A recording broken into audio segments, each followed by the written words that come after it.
Welcome to All in All. Hey there. Today, we're embarking on what I think is a really fascinating deep dive. We're looking at a key film from the original Planet of the Apes saga. That's right, 1972's Conquest of the Planet of the Apes. It's the fourth one in that classic five-movie run. And, it's got this reputation. It's seen as maybe one of the most intense, definitely one of the most political, and arguably the darkest film in the whole franchise. Absolutely. And we've gathered quite a bit of material, reviews, critical analyses, historical context to really get under the skin of this movie. Yeah, we're trying to excavate what makes it tick, essentially. So think of this as your guide to understanding the different layers of Conquest. Our mission, really, in this deep dive is to explore, well, how it got made in the first place. Its origins, yeah. Step into the pretty grim world it depicts, but really dig into its social commentary, which is powerful. Oh, definitely. Look at its impact, how people have thought about it over the years, because that has shifted and finally kind of connect its themes to where we are now. And we're letting the insights from all this material we've gathered kind of lead the way, right? Exactly. We're following the sources. It's a film that, back in '72, was really tackling some uncomfortable stuff. And those issues, maybe surprisingly, maybe not, still resonate today. They really do. So, let's get started. Where does this revolution begin? I mean, chronologically, Conquest is number 4 in the original saga. That's right. It picks up after Escape from the Planet of the Apes. And if you've seen Escape, you know that ending. Wow. It basically tees up everything for Conquest. Because Escape ends with the birth of Caesar, right? Exactly. The son of Cornelius and Zira, those apes who traveled back in time. So Conquest jumps forward quite a few years, showing us Caesar growing up and, well, things starting to boil over. And the film itself came out in 1972. Yep, 1972. Okay, and the creative team. The material we looked at really highlights a couple of key people who brought maybe a specific viewpoint to this. Oh, for sure. J. Lee Thompson directed it, and Paul Dinn wrote the script. Thompson is particularly interesting here if you look at his other films. Yeah. Well, he often seemed drawn to themes of, societal conflict, the dangers when science and politics mix, how fear can spread like wildfire, collective anger, and just like outright rebellion against oppressive systems. Do you give an example, like from his other movies? Sure. Think about The Chairman. That film explored political intrigue, kind of had echoes of the Chinese Cultural Revolution, that sort of atmosphere, or a great American tragedy, that one's been called a scathing indictment of the system. So he wasn't afraid to tackle big, difficult social stuff. Not at all. His background really positioned him well to handle Dinn's script, which, according to the material, was really praised for being clear, unflinching. It didn't pull its punches. Sounds like a good pairing, then, for this kind of story. Yeah, it seems like it. Dinn gave him some really potent material to work with, and Thompson knew how to visualize that kind of conflict. Now, the actual making of the film, the material points to some pretty big challenges, like the budget wasn't exactly huge. No, that's a theme that comes up a lot. It reportedly had a pretty low budget, especially for the kind of story they were trying to tell, a revolution. You can kind of see that on screen sometimes. Yeah, I think so. The material mentions things like maybe some cheaper looking props or the ape masks seeming a bit more, rubbery compared to the earlier films in the series. Little signs of budget constraints. But they were clever about the locations, right? They didn't just build everything. They really were, and it actually helped the film's whole vibe. Instead of huge, complex sets, they used a lot of existing futuristic-looking architecture from the time. Like where? The material specifically mentions the brutalist style of the University of California, Irvine campus, and also parts of the Century City development in LA, which had that sleek, maybe slightly cold, modern look. So it wasn't just about saving money. No, not entirely. It actually gave the film's world this kind of sterile, authoritarian feel that worked perfectly for the story. It felt like a world designed for control, even though it was just, real places they found. Okay, so let's step into that world they created, this dystopia in Conquest. The material suggests it's set in the near future, maybe early 1990s. Yeah, that's the speculation. But honestly, it feels like it could be any time, any place where things have gone really wrong. It's a human society, ostensibly, but it's become completely totalitarian. Yeah. And the absolute core of it is how apes are treated. They're not pets anymore, like in the setup. No, way beyond that. The material really stresses this. Apes are treated as actual slave labor, like indentured servants at best. Doing what kind of jobs? All the menial stuff, basically. Waiting tables, washing dishes. Day labor, housekeeping, they're everywhere doing the grunt work, and they're completely, utterly And dehumanized. the way they're treated is just It's awful. shown really brutally, open abuse, being yelled at, physical violence, chains, whips. It's right there on screen. The material even mentions specific architectural details. Yeah, chilling stuff. Like descriptions of concrete blocks out in public with chains and neck collars attached, specifically for whipping apes. It's not subtle cruelty. It's like built into the environment. How did human society get to this point in the film's narrative? Well, the story connects it back to the previous movies. Remember, a plague wiped out cats and dogs, humanity's traditional pets. Right, so they turned to apes. They did, looking for replacements, for servants. But that need quickly warped into something much darker, and it was really driven by fear. Fear of the apes eventually taking over. Exactly. That knowledge from the earlier films that apes would one day rule humans, it poisoned everything. This deep fear created this, like, desperate authoritarian need to control them, to own them, to discipline them constantly. It wasn't just about labor. It was about crushing any potential threat before it started. And there's an analysis in the material that digs even deeper into why humans did this, isn't there? Something beyond just fear or needing workers. Yeah, that's a really interesting point. One critique suggests this human drive for, like, satisfaction and ownership, wanting to be serviced. It comes from a place of real possessiveness. Like wanting to own, not just employ. Exactly. And analysis even uses the phrase Marxian notion of commodification, the idea being that humans didn't just need help, they fundamentally desired beings they could own outright, control completely, treat like objects, like commodities. Their only value was their use and their submission. That makes a whole thing feel even more disturbing, you know? Suggests it's less about fear and more about a sickness in the society itself, this need to dominate. And a system like that, built on such brutality, must take a toll on the oppressors too, right? Can't be easy to maintain. That's a really key point the material gets into. It talks about the deadweight costs of slavery. Basically, maintaining that level of oppression requires huge amounts of resources and compromises from the dominant group. You're not just suppressing the You have enslaved. to suppress anyone who might help them too. Right. You have to police your own population, force compliance, silence dissent. It affects everyone. The material draws parallels to real history here. It does, like how the Confederacy during the U.S. Civil War started dishing constitutional rights to deal with political prisoners, Mhm. or the Fugitive Slave Act. Which forced regular citizens to help capture escaped slaves. Exactly. And ironically, that often made things worse for the slave owners because it forced ordinary people to confront the system's cruelty directly, which actually increased opposition. Or even things like slave patrols, which basically required citizens to volunteer time, like a hidden tax supporting the system. It shows how oppression isn't simple. It's this web that corrupts and involves the whole society. Which leads us right into the film's significance, its social commentary. The material's incredibly clear on this. Conquest is meant as an allegory, a very direct one. Oh, absolutely. No question about it. It's designed very intentionally as an allegory for slavery in the United States and also for the civil rights movement, which was, very much happening when the film was made and released. The parallels aren't hidden. They're the core of the story. How do the analyses lay out those connections? Well, they point to the obvious stuff. Apes are rounded up, captured, echoing the capture of people in Africa. They're transported, bought, sold like property. They face horrific abuse, seen as stupid animals despite showing intelligence. The whole setup directly mirrors chattel slavery.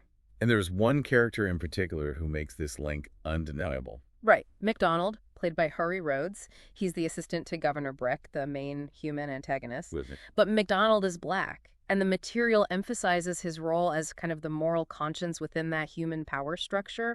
He's clearly disgusted by the cruelty. And there's that key scene where Caesar speaks to him. That's the moment. Caesar, who's been hiding his intelligence, finally reveals himself to MacDonald, and why that's so powerful. Is because of MacDonald's own heritage? Exactly. The material points out that MacDonald explicitly says something about his own ancestors being kidnapped, brought to America as slaves. It's not subtext, it's dialogue, creating a direct line of empathy, of solidarity between him and the apes. And Caesar hammers it home. He does. The line often cited is Caesar telling MacDonald, "You, of all people, should understand their plight." It just locks in the film's allegorical meaning. No room for doubt. The director, Thompson, also apparently used visual cues to link it to current events of the time. Yeah, J. Lee Thompson was very deliberate about this. The material mentions, he specifically said he wanted to visually echo the violent imagery people were seeing from contemporary protests against racism, protests shown on TV, often in black and white news footage. So the Ape Revolt scenes were meant to look like news coverage of riots. That seems to be the idea. The analyses describe the style. Handheld cameras giving it that raw, urgent feel. Apes using makeshift weapons like bats climbing over their oppressors. The police response, which some sources call fascist police, firing into the crowds. The film, visually and narratively, really seems to side with the apes, the rioters. Okay, but while the film's intent is clearly anti-racist, anti-oppression, the material also brings up a potential issue with the central metaphor itself, right? A kind of critique. Yeah, this is where it gets a bit more complex, and it's an important nuance. The material generally agrees the film really wants to be this powerful metaphor for the Black American struggle, and its heart is in the right place. It's on their side. But the act of equating Black people with apes, even sympathetic, heroic apes, is potentially problematic. Why? Even if the apes are the good guys. Well, as one analysis puts it, while the apes are portrayed with empathy and their cause is just, using apes as the stand-in in this specific context kind of misses that a real Black person might not find those slogans flattering. You know, hypothetical slogans like ape power or ape lives matter that mirror real ones. It taps into a long, ugly history of racist caricatures that compared Black people to apes. So it's less a criticism of the film's message and more an observation about a potential unintended consequence or discomfort in the metaphor chosen, given that history. It's about the execution, maybe not the intent. That's a really important distinction. Yeah. Beyond that specific racial allegory, does the film offer broader criticisms of society? Oh, definitely. We talked about that critique of human possessiveness, right? Wanting to own and commodify. The material also discusses how the film can be seen through a kind of Marxist view of history, suggesting that class struggle, this conflict between the oppressed and oppressors, isn't just something that happens sometimes, but it's almost inevitable because of a basic human flaw. We reject social harmony. So history just keeps repeating. Dominance, then rebellion, then maybe the rebels become dominant. That's the feeling some analyses get from it, a sense that there's this fundamental dysfunction in society, leading again and again to oppression and riots. And crucially, there's no easy solution. Like humanity is just stuck in the loop. Which raises that deeper question the material touches on. Is the flaw just in our social systems, or is it something in us? In human nature. Exactly. And some readings connect this to why they chose apes. As our evolutionary relatives, maybe their struggle reflects something about our own bestial nature, the part of us that leads to this cruelty and conflict. The film then becomes a critique of that inherent nature. And you mentioned a link to eugenics discourse. How does that fit? That's another layer. The material connects the film's themes, especially the human cruelty and the focus on the humanity connection, to broader sci-fi tropes that engage with eugenics. You know, ideas about controlling populations, breeding out undesirable traits, often linked to notions of inherent nature. Sci-fi often critiques these attempts as dangerous or cruel. So Conquest, by showing the brutality stemming from human fear and the desire to control the apes based on their perceived nature, kind of taps into that critique of trying to violently manage or suppress perceived flaws, whether in others or ourselves. So even with that low budget, maybe because of its raw, direct approach, Conquest is seen as one of the most powerful films in the original series. Yeah, that definitely comes across. Its willingness to just go there to confront these really tough themes head on gave it a lasting impact. Although it's worth remembering, the violence was pretty shocking for 1972, enough that they actually made cuts to get a more acceptable rating for the initial release. Right. And speaking of controversy and impact, we have to talk about the ending, or rather, the endings. Plural. Ah, yes. This is probably the single most talked about aspect of Conquest in the material we looked at. The tale of two endings is crucial. Okay, let's start with the original version, the one that wasn't initially shown widely. How did that cut end? So in the original director's cut, the Ape Revolution ends with a very clear, very violent victory. Caesar gives this incredibly militant speech. It's fiery, calling for the total downfall of humanity. And then the material describes him basically watching, maybe even approving, as the apes brutally kill Governor Breck, the main symbol of their oppression, using rifles. They just gun him down, and the film fades to black with the apes shouting, grim. And the interpretation of that ending. It's seen as much more consistent with the rest of the film's tone, more militant in keeping with the tone. Those are phrases used. It reflects that idea of violence begets violence. In this brutal cycle, there are no winners. One analysis even calls it the proper way to end such a bleak movie, suggesting that any hope for kindness, the way of the divine, is just gone, destroyed by what humans did. Okay, so if that was the original plan, how did we get the ending that most people saw in theaters? Well, that was pure studio interference, according to the material. The studio heads got cold feet. They were apparently terrified that the original ending, being so violent and so clearly echoing real-world race riots, would be seen as actively inciting violence. They panicked about the potential reaction. So what did they change? They forced changes. Mainly, they added new dialogue over Caesar's final speech. So in the theatrical version, after his initial angry words, Caesar suddenly pulls back. He starts talking about putting aside hatred, showing compassion, and you see the apes lower their guns, deciding not to kill Breck. And didn't they add something with Lisa, Caesar's mate? Yeah, there's this moment where Natalie Trendy's character, Lisa, gets this kind of awkwardly overdubbed line, just no, right before Caesar changes his mind, suggesting she influenced him. But the material notes it often looks and sounds tacked on, like Caesar's final words don't quite match his mouth movements. Yeah, what's the critical take on that ending? Yeah. The theatrical one. Overwhelmingly negative based on the material. It's called a weird turnaround, totally out of character for the Caesar we've seen. Clearly tacked on. The main critique is that it completely undermines the film's raw power. It makes the revolution feel bloodless and liberal, like it pulls its punch at the last second. It injects this false note of hope or mercy that the rest of the film just didn't support. Many see it as almost a betrayal of the story's brutal logic, the studio basically chickening out. Looking back now, though, how are Conquest and those original sequels viewed generally? Has time been kind to them? Definitely. The material talks about a significant reappraisal over the years. For a long time, maybe the focus was just on the groundbreaking first film, but now these later sequels, Conquest included, are really seen as worthy in their own right. People appreciate their boldness, their unique themes, how they took the story in unexpected directions. And Conquest's legacy became even more important when the new Apes movies started coming out, right? Absolutely fundamental. The material really emphasizes Conquest as a vital precursor to the huge modern Planet of the Apes films, Rise, Dawn, War, and now Kingdom. It flat out says these new films wouldn't exist, or at least not as they are, without the foundation laid by the originals, especially Conquest. Because the whole new series hinges on Caesar's story. Exactly. Rise of the Planet of the Apes is basically a modern retelling and expansion of Caesar's origin, leading the revolution that's the story Conquest told first. The new films build directly on that character and that narrative spark. And they also carry on that tradition of social commentary. They do, yeah. Maybe with different nuances or focusing on different aspects, but the commentary is still there. And the material notes that part of the new trilogy's success is its intense focus on character drama, treating both humans and apes as complex beings on level dramatic ground, which, in a way, kind of echoes what Conquest tried to do. Yeah, you could say that. Conquest's effort to make you empathize with the enslaved apes, to see their intelligence and their suffering, position them as equals in their struggle. The new films do that with perhaps more sophisticated tools, but the root is there in Conquest. Okay, so let's bring this right up to today. What's the practical relevance of Conquest for us now? Why should you, listening now, care about this film from 1972? Well, the material makes a strong case that its core messages are just timeless, and maybe even more relevant now, given the state of the world. These themes of slavery, systemic oppression, dehumanizing others, they haven't gone away. You mean we still see echoes of that kind of exploitation? That's the explicit connection made in the sources, yeah.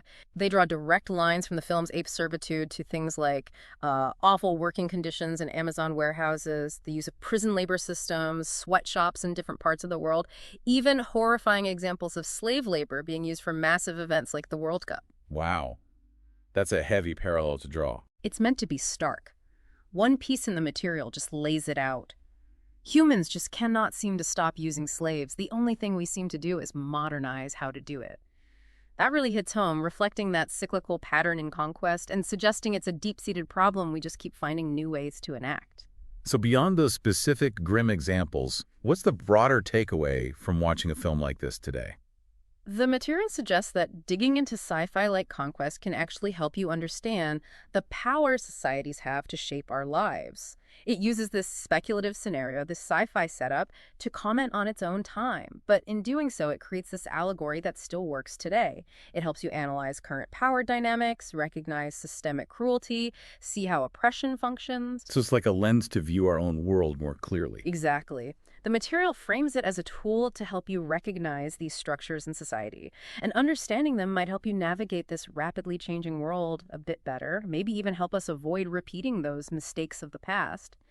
It's using fiction to understand reality. This whole conversation about conquest really does highlight that theme from the material, that cyclical nature of history. Dominance, submission, oppression, revolt. It seems like a pattern. Yeah, if society fundamentally rejects harmony, as some of those analyses argue, maybe these cycles are just what happens. It definitely leaves you, the listener, with a pretty challenging thought, doesn't it? If history really is this loop, if power tends to corrupt, is real, lasting social harmony even possible? Or are we just doomed to keep playing out these conflicts, just changing who's on top? The film itself, especially that brutal original ending, doesn't offer easy answers. It really pushes you to wonder if breaking the cycle needs something more radical than just a shift in power. Maybe it goes back to that question about human nature itself, the ape within us, or maybe the systems we build are just inherently flawed in this way. It's a heavy question to sit with. Definitely food for thought long after the movie's over.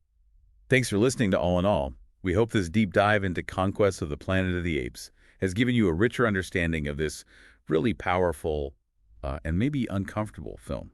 And maybe sparked some thinking about its themes and how they echo today. Thanks for listening to All and All.